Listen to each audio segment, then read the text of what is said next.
La Biblia es hermosa por su profundidad y riqueza. Al escudriñarla, encontramos respuestas a nuestras preguntas. EBN, Canal 46.1 y Triunfo 96.9 FM presentan el programa El Texto Sin Pretexto con el pastor Isaac Ruiz y Daluán Nieves. Que la gracia y la paz del Señor sea con cada uno de ustedes en este maravilloso día que nos regala el Señor. Este que te saluda el pastor Isaac Ruiz, que te da la bienvenida a tu programa, el que tú has hecho tu favorito de todos los viernes, El Texto Sin Pretexto, un programa de interpretación bíblica donde analizamos la palabra del Señor desde su contexto. Así que estamos contentos porque llegamos a tu hogar, a tu carro, a tu zona de trabajo, en el lugar donde tú estés, tanto a través de Triunfo 96.9 e EBN, Canal 46.1.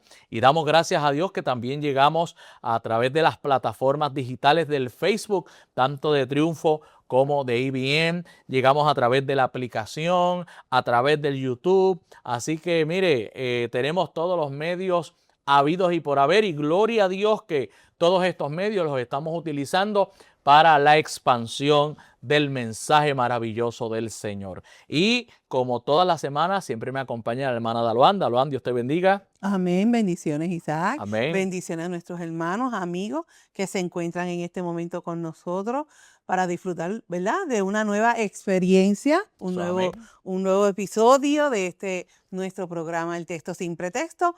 Continuando hoy con la discusión de Mateo 11, así que vamos a buscar nuestra Biblia, sea, ¿verdad?, física como en nuestros teléfonos. Si no tienes una, descárgala. Si no, búscate por Google, él nos ayuda. Y busquemos Mateo 11. Hoy trabajaremos de los versículos del 16 al 24. Así que vamos a dar lectura en el nombre del Padre, del Hijo y del Espíritu Santo. Amén. Mas, ¿a qué compararemos esta generación que es semejante a los muchachos que se sientan en las plazas y dan voces a sus compañeros diciendo: os tocamos flauta y no bailasteis, os endechamos y no lamentasteis, porque vino Juan, que ni comía ni bebía, y dicen: demonios tiene. Vino el Hijo del Hombre, que come y bebe, y dicen: he aquí un hombre comilón y bebedor de vino, amigo de publicanos y pecadores. Pero la sabiduría es justificada por sus hijos. Amén. Bien, pues si usted se acuerda, amado, la vez pasada, si no, pues vaya al Facebook y búsquelo. Exacto. Por ahí.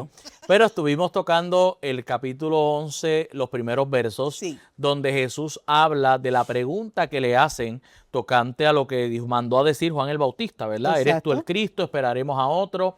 Jesús luego valida el ministerio de Juan, amén, dejando saber que el ministerio de los profetas llega hasta Juan, pero Jesús inaugura esta nueva dispensación, ¿verdad? Y todo esto sucedió después de que Jesús comenzara junto a sus discípulos a predicar y enseñar y hacer milagros y maravillas. Ahora, Jesús aprovecha esta coyuntura de todo lo que ya ha dicho y trae esta comparación. ¿A quién voy a comparar esta generación? Y trae Jesús un cuadro que se utilizaba típicamente en los funerales. Okay. Usted sabe, cuando la hija de Jairo, si has leído el pasaje, había alboroto. Sí. ¿Verdad? Porque cuando se moría alguien, pues típicamente se buscaban instrumentos, se contrataban lloronas, sí, había lloronas a sueldo, así que era toda una dinámica tremenda y a la vez había música. Entonces Jesús trae este asunto de cuando se daba posiblemente un funeral público de alguien, una figura pública, pues estaban estos muchachos que tocaban en las plazas, que levantaban voces, y entonces le dice: pues mira, os tocamos flauta y no bailasteis, pero os endechamos. O sea, en vez de tocar, pues pusimos el ambiente para el típico funeral, para que la gente llore, para que la gente se lamente, pero tampoco. O sea, esta expresión cae en un dicho, en un adagio nuestro, muy famoso, que nosotros decimos a esto: palos y bogas. Y palos y no boga. Y palos y no boga. O sea, Exacto. y esa es la expresión, lo que está queriendo decir, de que mira, en un momento tocamos música, no bailaron. Pues pusimos ambiente triste, pusimos ambiente de melancolía, de llanto, pero tampoco. O sea, ni te ríes, ni te lloras. No hay cómo complacerlo. Pero ¿por qué Jesús trae esto? Porque Jesús lo trae con la comparativa del ministerio de Juan Ajá. y el ministerio de Jesús. Exacto. ¿Ve? Porque esto es como la persona que critica una forma o un estilo, pero no importa las formas que tú le busques, pues nunca acepta el mensaje. Exacto. Entonces, Jesús trae esto con relación a la gente que les está predicando, porque entonces vino Juan, un hombre sumamente conservador, austero en su forma de ser, muy sobrio, que tenía unas dietas muy rigurosas, y por eso Jesús menciona un hombre que no comía, que no bebía. ¿Por qué? Porque tiene un aspecto social asceta. Exacto. O sea, el ascetismo era, no sería antisocial, pero como que no se mezclaba con mucha gente, tenía su círculo más íntimo aparte y no se mezclaban con todo el mundo. Entonces, por eso habla de que no comía ni bebía y la gente lo catalogó de ser un endemoniado. ¿Ve? O sea, este tipo no come ni bebe, trae un mensaje fuerte, pues está endemoniado, está empichonado, como decimos los puertorriqueños.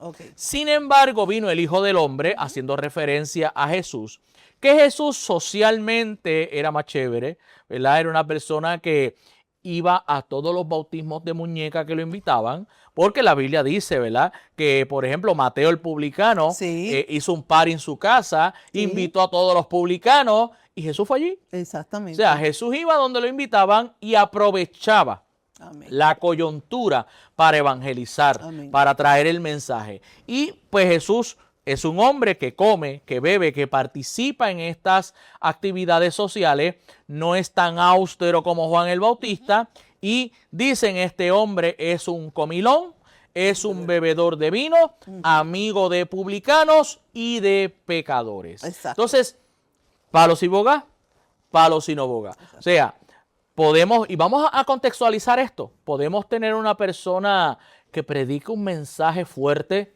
directo, sumamente radical, y la gente pues no tranza ese mensaje. Viene una persona tal vez con un mensaje más didáctico, educativo, más pausado. Entonces la gente termina diciendo, no, es que ese no tiene unción. Ese es muy flojito. Es muy flojo. Es como cuando lo vemos en la vida eclesiástica. No sé si te ha pasado, Dalvan. Si el pastor es mayor, lo que le quedan son pocos recortes. Exacto. Si es joven, es muy jovencito. Es muy jovencito, esto es un rookie todavía. Exacto. ¿Verdad? Si predica largo, es kilométrico. Si predica corto, no tiene mensaje. Si es flaquito, la esposa no le da comida. Pero si es llenito, pues no, eso no ayuna, falta de ayuno. Entonces siempre el ser humano, y es lo que Jesús está planteando, yo se lo estoy trayendo a nuestro contexto borincano, pero es lo que pasaba allí. O sea, criticaron a Juan, pero también criticaron a Jesús. Y esto nos enseña que cuando la gente no quiere recibir el mensaje, no hay forma en que tú se lo plantees que lo van a objetar. Exacto. O sea, y siempre van a buscar de excusa, si el mensaje no tiene excusa, van a buscar que el mensajero. Van a buscar, no, es que es fulano. Es como pasaba en Corinto. En Corinto estaban los de Apolo, porque le gustaba la retórica.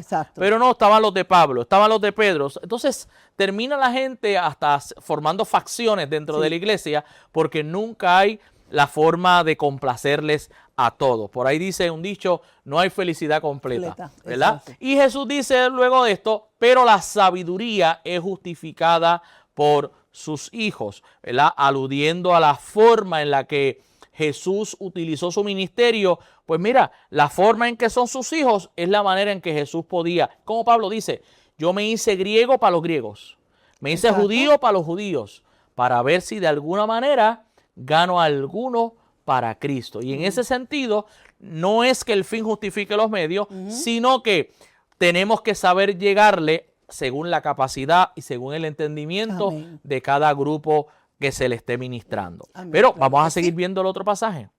Entonces comenzó a reconvenir a las ciudades en las cuales había hecho muchos de sus milagros, porque no se había arrepentido, diciendo: ay de ti, Corazín, ay de ti, Betsaida, porque si en Tiro y en Sidón se hubiesen hecho los milagros que han sido hechos en vosotras, tiempo a que se hubiesen arrepentido en silicio y en ceniza. Amén. Bien, ahora Jesús comienza entonces a señalar, a reconvenir a las ciudades donde él ha hecho muchos milagros, ¿ok? Porque después va a hablar de Capernaum, sí, que allí no pudo hacer mucho, pero acá donde él ha hecho muchos milagros, ajá, y trae estas dos ciudades de la antigüedad, donde fueron ciudades que no, la gente no se portaba tan bien, okay, y le deja saber que si en aquel contexto se hubiesen hecho los milagros, las maravillas, que en estas ciudades de los tiempos de Jesús se hicieron, todo el mundo se hubiese arrepentido,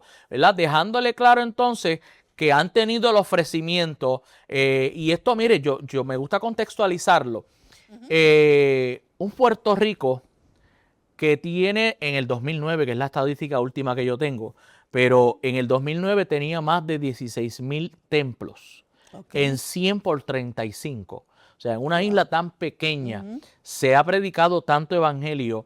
Tenemos, es la isla y el terreno que más emisoras cristianas tiene, que más universidades cristianas tiene. Entonces tiene bombardeo de evangelio por las 4 esquinas. Eso es así. Y si alguien en este tiempo dice, es que no, o sea, yo nunca escuché realmente, o sea, hay un peso de lo que es el evangelio en Puerto Rico. Y algo similar es lo que él está diciendo a estas ciudades. En estas ciudades se ha manifestado la gloria de Dios, el reino de los cielos se ha manifestado y ellos no se han arrepentido. ¿Ve? Así que mientras mayor manifestación de gracia, mayor manifestación del reino de Dios en la tierra se dé en un lugar, menos excusas tendrán para el día en que venga el tiempo en el que el Señor llame a capítulo a la raza humana. Amén. Pero sigue el texto diciendo: por tanto, os digo que en el día del juicio será más tolerable el castigo para Tiro y para Sidón que para vosotras. Y tú, Capernaum, que eres levantada hasta el cielo, hasta el Hades serás abatida. Porque si en Sodoma se hubiese hecho los milagros que han sido hechos en ti, habría permanecido hasta el día de hoy. Por tanto os digo que en el día del juicio será más tolerable el castigo para la tierra de Sodoma que para ti. Bien, ahora primero Jesús emite la palabra de juicio hacia estas ciudades, ¿verdad? Y que el juicio a Tiro y a Sidón será más tolerable que para estas ciudades donde Jesús ha predicado, donde ha hecho tantas maravillas. Pero en Capernaum llama la atención porque en Capernaum resultó que, dice la Biblia, que Jesús no pudo hacer muchos milagros. Acordémonos que Capernaum es el lugar donde Jesús vive. Exacto. O sea, la gente dice, no, pero se llamaba Jesús de Nazaret. Sí, porque fue el lugar de crianza. Pero ya en su adultez Jesús tenía casa. Ajá. O sea, y Jesús, no, pero la Biblia no dice que no tenía donde recostar su cabeza. Él tenía su casa, lo que pasa es que en sus cruzadas evangelísticas, donde lo tomara la noche, ahí se quedaba. Pero él tenía su residencia en Capernaum, que era un puerto marítimo, y dice la Biblia que Jesús no pudo hacer allí muchos milagros, ¿verdad? Porque la gente lo veía como el hijo del carpintero, ¿verdad? Eso es como cuando Dios te permite hacer cosas grandes y en tu barrio, pues tú sigues siendo la nena de, o el hijo de, ¿verdad? La de Hildanora y Juan. Y perdón, y José, le acabo de cambiar el nombre a mi padre. Hija de Hildanora y José. Exacto. En mi caso es el nene de Sara, ¿verdad? Exacto. Y algo así pues le pasó a Jesús, que seguía siendo visto como el hijo del carpintero y la gente no creyó en su mensaje y por ende no pudo hacer que muchos milagros allí por la falta de fe, por la incredulidad de los que allí estaban. Pero no con todo y eso le deja saber que mira, Capernaum, fuiste levantada hasta el cielo porque allí vivió.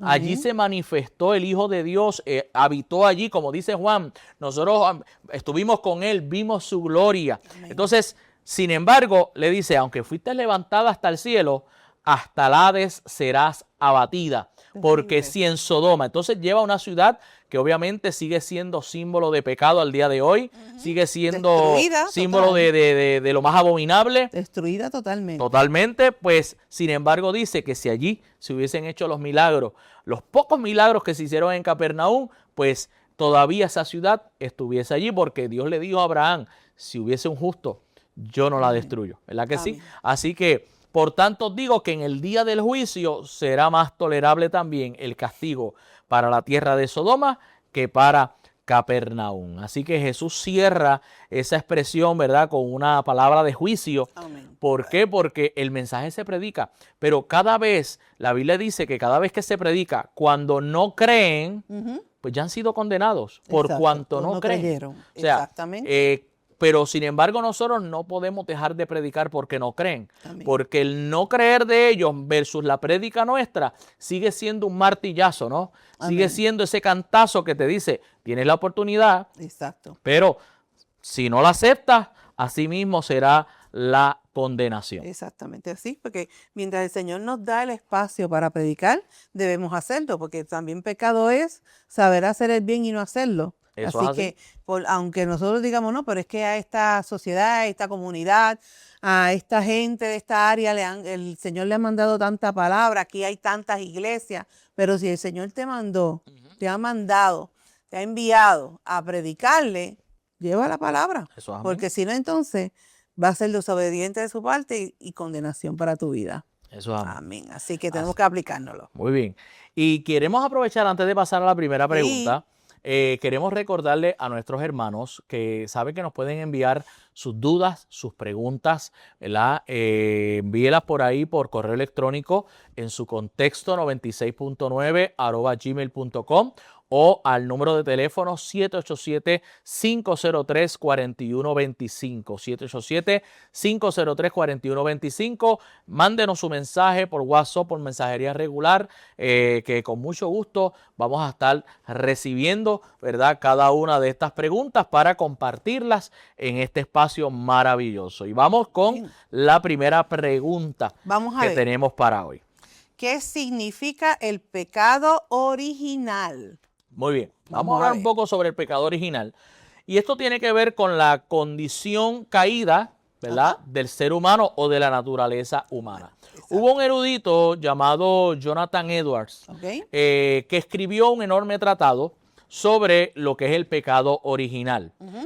Este hombre, pues, no solo se dedicó a desarrollar una extensa exposición de lo que la Biblia enseña sobre el carácter caído del ser humano, y su propensión a la maldad, o sea, a la inclinación al pecado, sino que también él hizo un estudio desde una perspectiva secular y racional que abordó la filosofía difundida en los días, ¿verdad?, en su época. Exacto. Pues él trató de abordarlo también desde una perspectiva secular y totalmente racional. Y él decía, ¿verdad?, enseñaba que, porque esta filosofía enseñaba que en el mundo todos nacen inocentes. Esa era la premisa de los filósofos, inclusive hasta de la psicología moderna hoy en día. Es así. Y que nacen en un estado de neutralidad moral. No estoy diciendo lo que enseña la Biblia, estoy diciendo lo que las filosofías postulaban en esa época, en el cual no tienen ninguna inclinación ni hacia lo bueno ni hacia lo malo. Entonces, para así decirlo, ellos enseñaban que era la sociedad la que corrompía a estos nativos inocentes, a esta gente nativa que nacía en un lugar y que eran inocentes, pero que a medida que eran expuestos a conductas pecaminosas a su alrededor, pues esa inocencia se iba socavando por la influencia de la sociedad. Eso es lo que enseña, ¿verdad?, muchos grupos. Sin embargo, este planteamiento plantea la siguiente pregunta para empezar. Primero, ¿cómo se corrompe la sociedad? ¿Verdad? O sea, porque si la sociedad somos buenos todos, ¿cómo se corrompió la sociedad?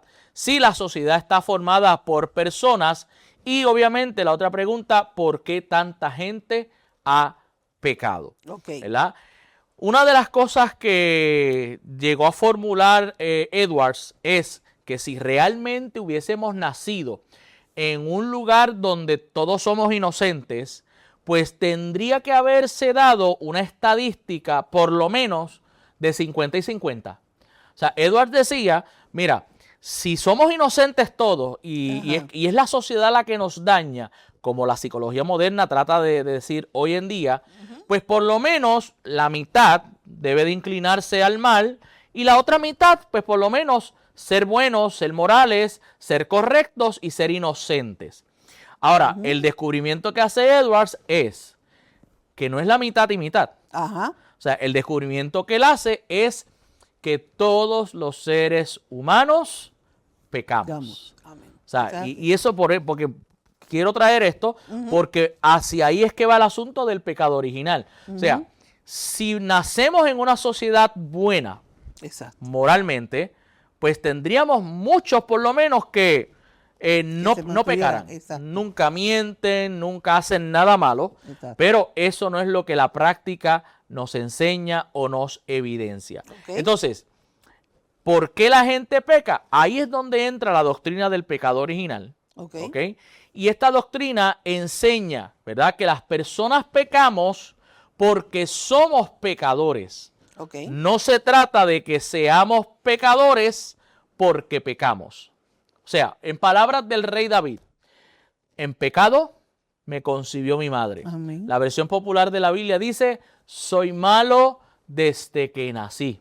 Así que vuelvo a plantearlo. O sea, esta doctrina enseña de que las personas pecamos porque por naturaleza somos pecadores.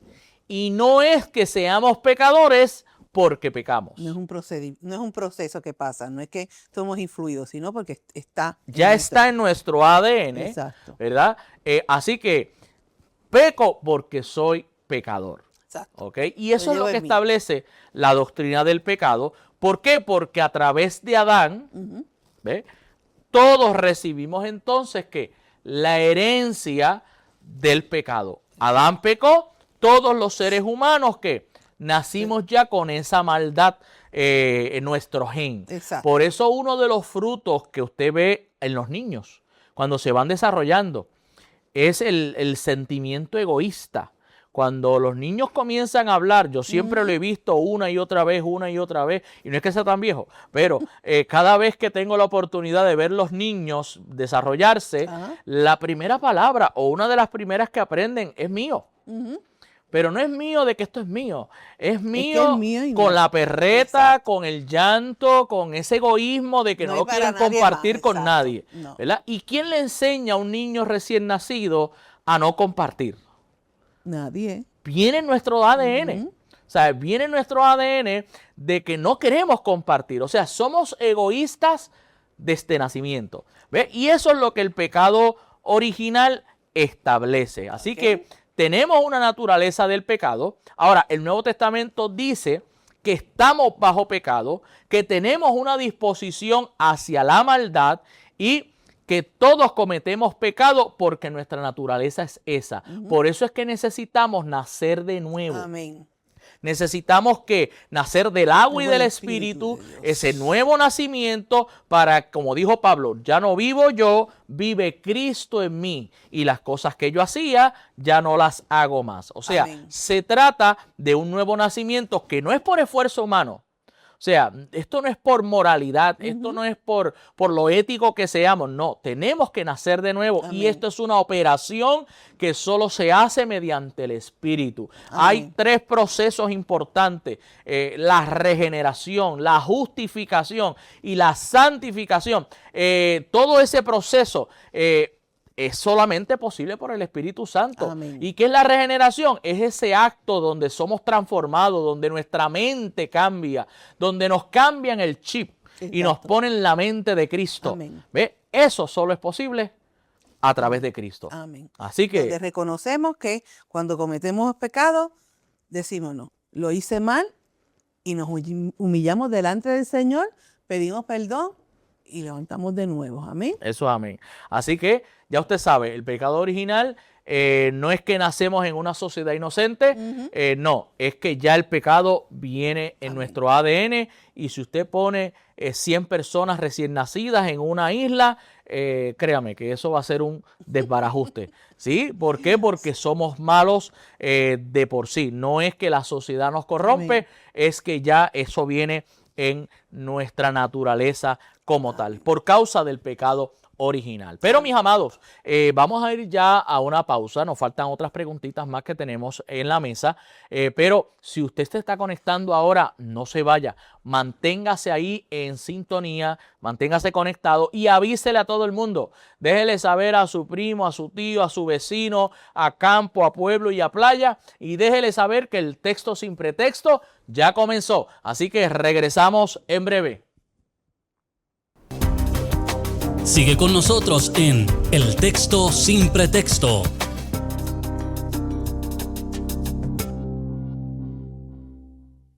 La fe más profunda no se hereda por casualidad, sino que se cultiva con amor y paciencia a través del ejemplo que das a tus hijos cada día. Al instruir a las nuevas generaciones en el camino del Señor, estás asegurando un legado que transformará el futuro de tu linaje y de nuestra sociedad. Conéctate a nuestra señal para fortalecer los valores que mantienen a tu familia unida bajo la bendición del Altísimo. EVN, Canal 46.1, el canal de la familia.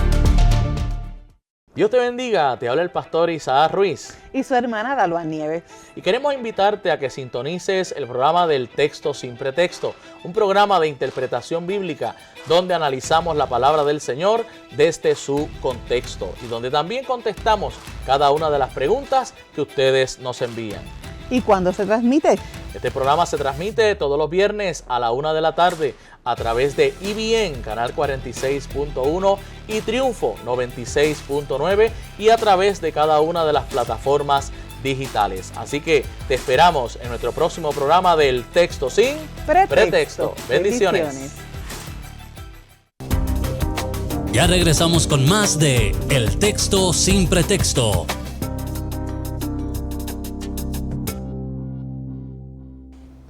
Y estamos aquí de regreso en el que tú has hecho tu favorito de los viernes, El Texto Sin Pretexto, un programa de interpretación bíblica donde analizamos la palabra del Señor desde su contexto.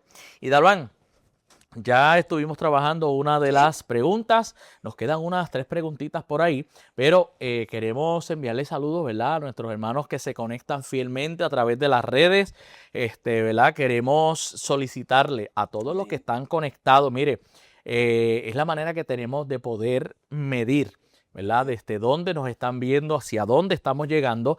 Pónganos por ahí de dónde nos está viendo, si nos está viendo Estados Unidos, de qué estado, si nos está viendo de Centro, de Suramérica, de qué país, ¿verdad?, de Centro y Suramérica. Si nos ven de Europa, pues también.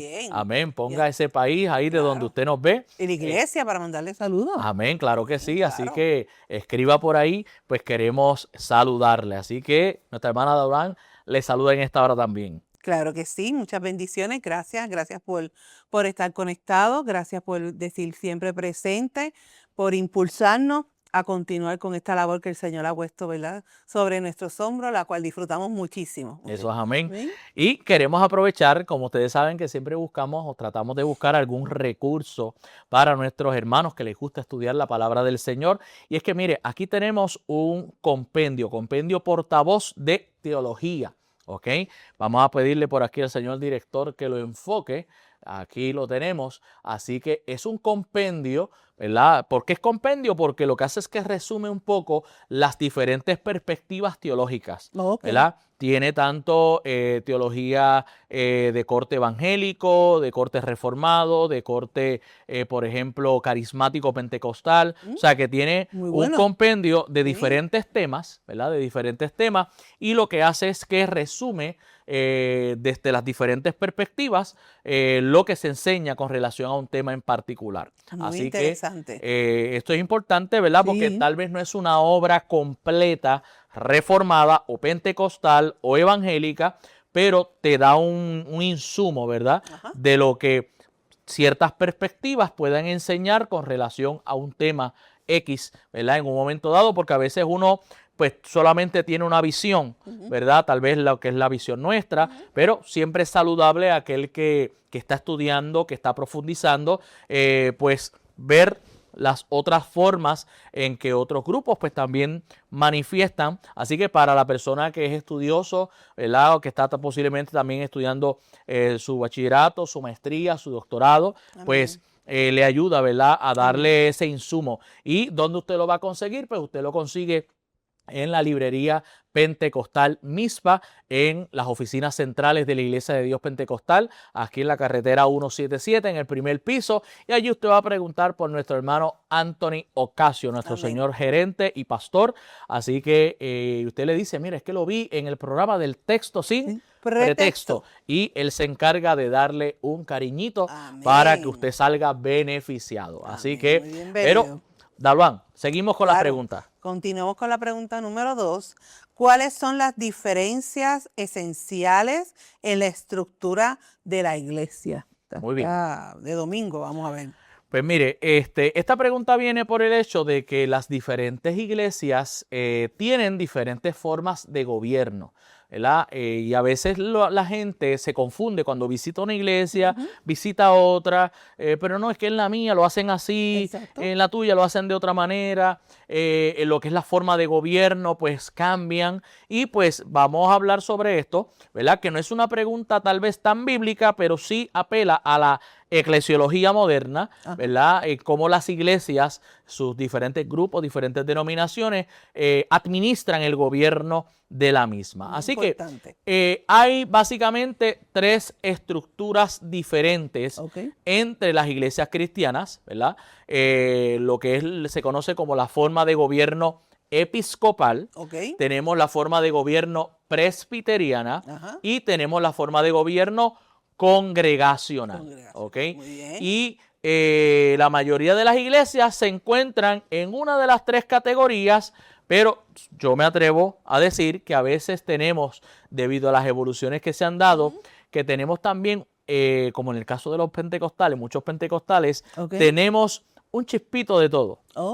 ¿Sí? ¿Por qué? Porque, por ejemplo, hablo de nuestra organización. Híbrido. Nuestra organización mayoritariamente es de corte presbiteriano, pero hay unas cosas que se eligen a nivel congregacional, ¿verdad? Como son las directivas, ciertas cosas, pero en la forma de gobierno nuestra a nivel denominacional, pues ya hemos evolucionado a la forma episcopal, porque tenemos obispo. Los episcopales son los que tienen obispo. Exacto. Así que ahora nosotros tenemos lo mejor de tres mundos. Así que en cuanto a gobierno. Sí, pero para que usted sepa de dónde viene, claro, mayoritariamente seguimos siendo de corte presbiteriano en cuanto a forma de gobierno. Pero cuando decimos episcopal, no nos estamos refiriendo específicamente a la iglesia episcopal, ¿verdad? Porque rápido pensamos en la iglesia episcopal, sino que estamos usando el término en su sentido genérico. La palabra episcopal viene del griego episcopo, ¿verdad? Y de ahí es que se traduce el término obispo o supervisor, ¿verdad? De acuerdo a este sistema, la autoridad o liderazgo pastoral es delegado en una persona que gobierna sobre una área que en algunas tradiciones, no como la pentecostal, en otras tradiciones se le llama diócesis. ¿Has escuchado el término diócesis? Sí. Pues es porque su forma de gobierno la dirige un obispo. El obispo es el que está al frente de ello. Por ejemplo, entre ellos tenemos las denominaciones anglicanas, en Inglaterra dominan mucho, son la iglesia central de Inglaterra, la episcopal y la metodista, adicional de las católicas y todas sus variaciones. ¿Por qué? Porque tenemos la iglesia católica apostólica y romana, tenemos la iglesia católica griega ortodoxa y tenemos la iglesia rusa ortodoxa. Así que cada una de estas facciones del catolicismo pues también tienen un sistema episcopal. La diferencia tal vez entre la griega y la rusa, que rompieron lazo en un momento dado con la católica romana, es por la supremacía que tiene en Roma el obispo de Roma. El obispo de Roma está sobre los demás obispos, aunque en estas otras tradiciones han desarrollado lo que ellos llaman el patriarca. Okay. No tienen al Papa, No. pero tienen un patriarca. Exacto. Así que en sus orígenes rompieron por eso, pero también tienen un líder que está frente a todo. Como en nuestro caso, pues tenemos a nuestro obispo regional, la Iglesia de Dios Pentecostal, y un obispo general, ¿verdad? Que también dirige la dirección de la iglesia a nivel del mundo. Ahora, el sistema presbiteriano es una forma más representativa, ¿verdad? Este es producto de la Reforma Protestante, específicamente de los movimientos de John Knox, ¿verdad? De ahí Juan Calvino y toda esa gente forman parte de ese sistema de gobierno presbiteriano. Y ahí la autoridad no se basa en una persona que supervisa a otros pastores, sino en un presbiterio. ¿Qué es el presbiterio? Es una especie de congreso o de junta, es un cuerpo de ancianos que tiene autoridad sobre las iglesias locales. Por ejemplo, las iglesias presbiterianas apelan a ese sistema totalmente, por eso usted va al el presbiterio del noroeste, donde yo soy, en el área oeste, pues hay un presbiterio donde está el presbítero con una junta de ancianos que son los que escogen a los pastores. En vez de un obispo que lo designe, pues no, son esta junta de ancianos de las iglesias, que también se le conoce como el consistorio. Ese es el nombre, el consistorio. El consistorio es la junta de ancianos. Pues ellos son los que entrevistan a los pastores y deciden si el pastor da el grado o no da el grado.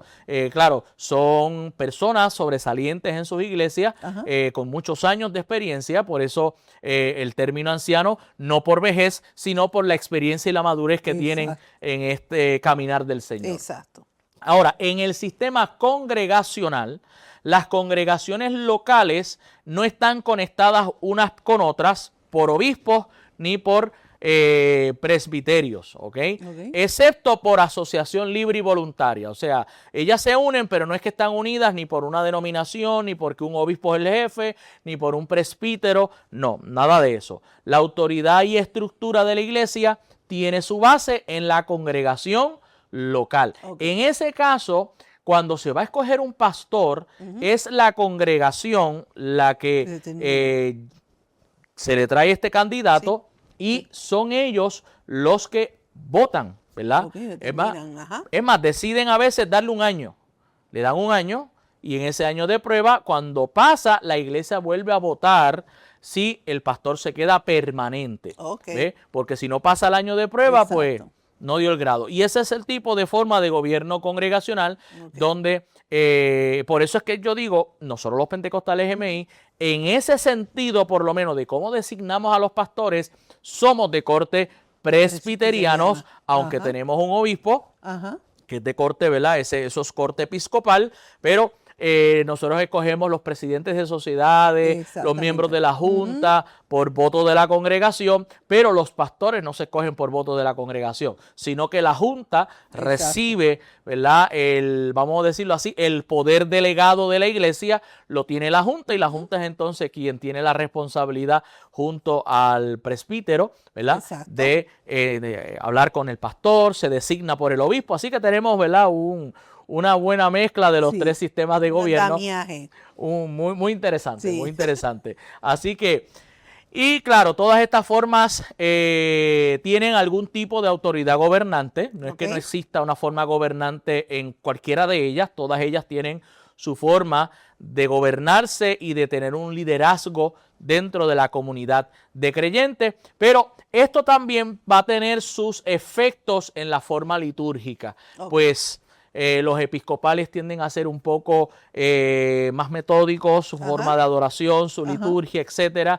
Las iglesias congregacionales tienden a ser un poco más abiertas, más flexibles, así que más abierta a nuevas cosas. Así que todo eso también influye en su forma de gobierno, aunque pueden haber iglesias con un corte de gobierno y manifestándose litúrgicamente de otra manera. Y esto ha sido por la gran influencia que ha recibido de las otras denominaciones. Por ejemplo, lo que llamamos el que las iglesias de corte reformado, muchas se han pentecostalizado. Inclusive muchas iglesias católicas se han pentecostalizado, se cantan coritos como los cantamos nosotros, los devocionales son más movidos. Así que ha habido esta influencia de parte y parte, ¿verdad? Que ha sido muy interesante. Yo tuve una clase que tuve que evaluar varias cosas y es interesante ver los sistemas de gobierno, sus liturgias, etcétera. Y obviamente el factor cultural también es bien determinante, porque no es lo mismo, me decía un pastor a quien entrevisté en un momento dado, no es lo mismo un pastor puertorriqueño que un pastor anglosajón. Me decía, no, la sangre caliente del Caribe es totalmente distinta, aunque sean de una misma denominación. Así que interesante por demás. Hay que tomarlo en consideración también. Eso es así. Así que gracias al que nos hizo la pregunta, pero una pregunta muy instructiva. Sí, definitivamente que tenemos que conocer para cuando vayamos a visitar, ¿verdad? Porque también debemos respetar Eso es así. aquellas iglesias diferentes a las nuestras. Amén. La tercera pregunta. En Hechos 16, Pablo anima a Timoteo a circuncidarse, pero más tarde condena esta práctica. ¿Estaba siendo hipócrita? Bien, pues vamos a trabajar con esto. Primero, la Biblia nos enseña que Timoteo, su mamá y su abuela eran judías piadosas. ¿Qué pasa? Que en los tiempos bíblicos tú adquirías la descendencia por el lado materno. Ok. Entonces, como para los efectos, aunque su padre es griego, su madre y su abuela son judías, pues para los efectos Timoteo es judío. ¿Qué pasa? Que él no estaba circuncidado y Pablo lo va a llevar a Jerusalén. Entonces, como lo va a llevar a Jerusalén, pues espérate, aquí hay una situación de cómo vamos a tener a un judío sin circuncidarse. Entonces, no es que Pablo sea hipócrita, es que debido a tu descendencia y a tu linaje, eso es como tú decir un puertorriqueño que no coma joya habichuela. Eso es como que, o que no coma mofongo. Exacto. Lo encontramos raro. Sí. Puede suceder, pero sucede, pero como que tú no comes esto. Exacto. Sí, es más, los demás lo miran como que tú estás negando la sangre. Tú eres diferente. Sí. Entonces, debido a Pablo no quiere crearle situaciones a Timoteo de que sea señalado como un incircunciso siendo judío, pues lo manda a circuncidar. Pero ¿por qué sabemos que no fue hipocresía, como dice la pregunta? Porque en el caso de Tito, Tito es totalmente gentil. Exacto. Y como él es totalmente gentil, pues Pablo no le exige a Tito que se circuncide. Exacto. E inclusive en el concilio de Jerusalén, que allí estaba Pedro, estaba Santiago, hermano de Jesús, estaba Pablo, ¿verdad? Y estaban todos allí. Pues ¿sabes qué? Allí se concluyó que a los gentiles no se les iba a exigir la circuncisión, los días de reposo, las comidas, solamente guardarse de lo ahogado, animal ahogado con sangre, ¿verdad? Y de la fornicación y la idolatría. Así que Pablo siguió lo que el concilio estableció. A los que son judíos, pues obviamente sigan lo establecido. Timoteo es judío. Exacto. Por esa razón, pues lo hizo proceder como judío y hacer los votos que tenía que hacer en el momento, pero ya hubiésemos hablado de eso si a Tito, siendo gentil, Pablo lo hubiese obligado, pero Pablo no lo obligó. Pablo no lo obligó a circuncidarse porque como gentil no tenía que entonces asumir ese compromiso o ese voto. ¿Ok? Claro que sí. Amén. Vamos para la cuarta. ¿El relato del libro de Job fue real o una parábola? Muy bien. Esta es una pregunta que causa mucho debate en los círculos académicos. Y esta pregunta me la traen porque pues a veces hay compañeros, personas que enseñan y pues sin ton ni son zumban por ahí y los hermanos de a pie, los hermanos que tal vez no han leído mucho, pues espérate. ¿Cómo que Job es una parábola? ¿Cómo es eso? No, yo he creído que Job es real. Entonces, vamos a explicar esto. Es una pregunta un poco compleja, pero hay que reconocer unas cosas. Y lo voy a tratar de decir de la manera más sencilla posible. Amén. Ok. El libro de Job está lleno de géneros literarios distintos. Ok, O sea, vamos a ver. tiene muchas formas y esto ha creado la lucha entre los estudiosos, entre los eruditos con relación al tema, ¿verdad? Muchos eruditos dicen que el libro comienza en forma de parábola, ¿ok? Hasta el capítulo 12. ¿Ok? Muchos dicen que hasta ahí comienza en forma de parábola, específicamente en su prólogo. ¿Ok?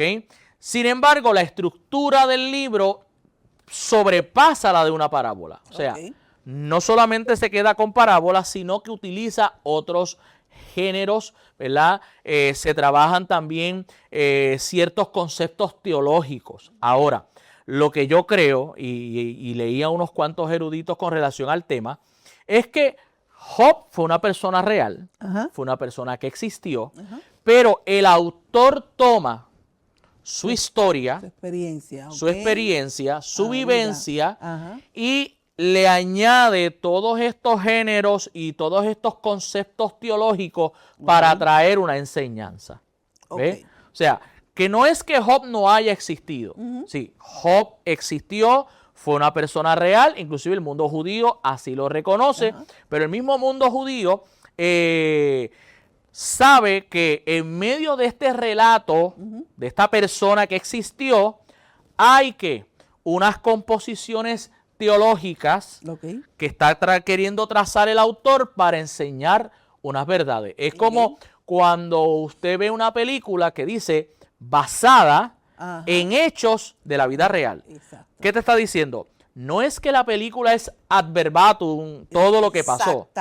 Exacto, no es exacto a, pero de este acontecimiento se sacan unas escenas y se hacen unas cosas para llevar un mensaje. ¿Ve?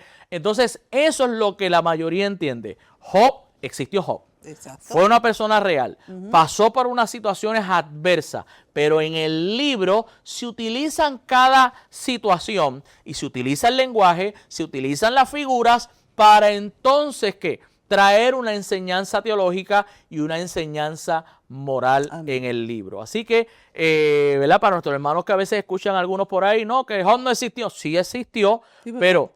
Hasta fábula le han dicho. Sí. Y ya eso ahí no hay nada cierto. Exacto. Los que se van por la línea de alta crítica liberal, pues dicen que es una fábula. No, nosotros no creemos que es una fábula. Simplemente que se tomó. Es como si tomaran mi vida y mi vida ahora la llevan a Hollywood. Exacto. Pues Hollywood le va a añadir ¿qué? Sus efectos. Exacto. ¿Verdad? Le va a añadir sus detalles para hacerla más viva, para hacerla que la gente le guste más, etcétera. Y que se entienda mejor el mensaje. Exacto, que el mensaje llegue en 2 horas, porque, por ejemplo, una película va a tratar de resumir una vida en 2 horas. En este caso, estamos hablando de la vida de este patriarca, de Job, pero resumida en este libro, pero el autor quiere resaltar que estos acontecimientos, estas enseñanzas, estas perspectivas teológicas, la famosa ley de la retribución, ¿verdad? Y todas estas cosas que se ven dentro del libro, pues el autor utilizó y creo yo, ¿verdad?, que fue inspirado por el Espíritu para traer esta reflexión teológica y que el pueblo pudiera comprender que en los momentos más difíciles de su vida, pues allí está Dios, ¿verdad? Allí está Dios, porque inclusive cuando la gente dice, yo sé que mi Redentor vive, que sale de Job, ¿sabes qué? Esa expresión Job se la está diciendo al mismo Dios. O sea, él está peleando con Dios. Él dice, como si le dijera, si por encima de ti hay alguien, yo sé que ese alguien me va a levantar del polvo. ¿Verdad? Porque estaba en esa situación adversa, estaba luchando. No es fácil perderlo todo, perder sus hijos, perder la riqueza. Pero en medio de todo eso, vemos lo más importante, que es la revelación de ese Dios grande y de ese Dios que está en control y que aunque parece que está en silencio, en el momento que menos pensamos, paga y lo hace con creces. Amén. Claro, como lo hizo con el gran siervo Job. Así que... A quien hasta Jesús, ¿verdad? Habló de él y si no fuera cierto, no lo hubiese hecho. Eso es así. Amén, ¿verdad? Y que no hay nada mejor, no hay nada más grande que nuestro Señor. Que incluso en nuestros momentos de dificultad tendemos a cuestionar, porque somos seres humanos. Y el Señor, y como dicen Job, ¿quién eres tú? Si yo lo hice todo, yo estuve, ¿dónde estabas tú? Así que, ¿dónde estamos nosotros? Tengamos fe en nuestro Señor Jesucristo. Eso es amén. Que lo que Él hace en nuestras vidas lo hace para bien. Eso es amén. Todo lo que Dios hace lo hace perfecto y Dios nunca llega tarde. Amén. Él siempre llega justo a tiempo. Así que, mis amados, ¿verdad? Hemos logrado contestar las preguntas que teníamos para el programa de hoy, pero volvemos a animarles. Mándenos sus dudas, sus preguntas.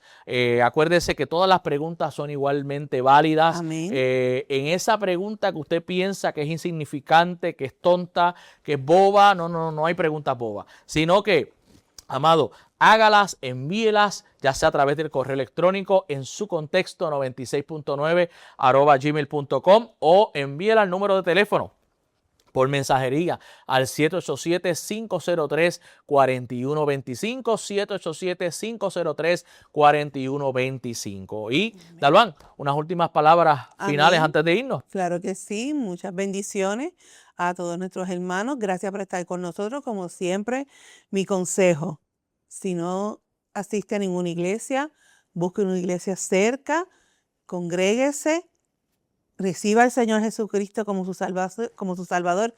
Es la mejor elección que puede hacer. Eso, amén. Amén. Así que, pues, mis amados, sabe que le esperamos la semana próxima, pero déjele saber a su amigo, a su familiar, a ese que no ha visto este programa, o mire, si usted está viéndolo al final a través del Facebook, compártalo. Amén. Compártalo con toda esa gente para que otras tantas personas sean también edificados con la enseñanza que aquí se brinda, y los estaremos esperando la semana próxima. Así que estaremos participando de un nuevo episodio de tu programa, El Texto Sin Pretexto. Bendiciones. Amén. EBN Televisión y Triunfo 96.9 FM presentaron al pastor Isaac Ruiz y Dalvan Nieves en El Texto Sin Pretexto. Puede enviarnos su pregunta, duda o comentario a nuestra dirección electrónica en su contexto 96.9 @gmail.com. Regresamos la próxima semana en El Texto Sin Pretexto.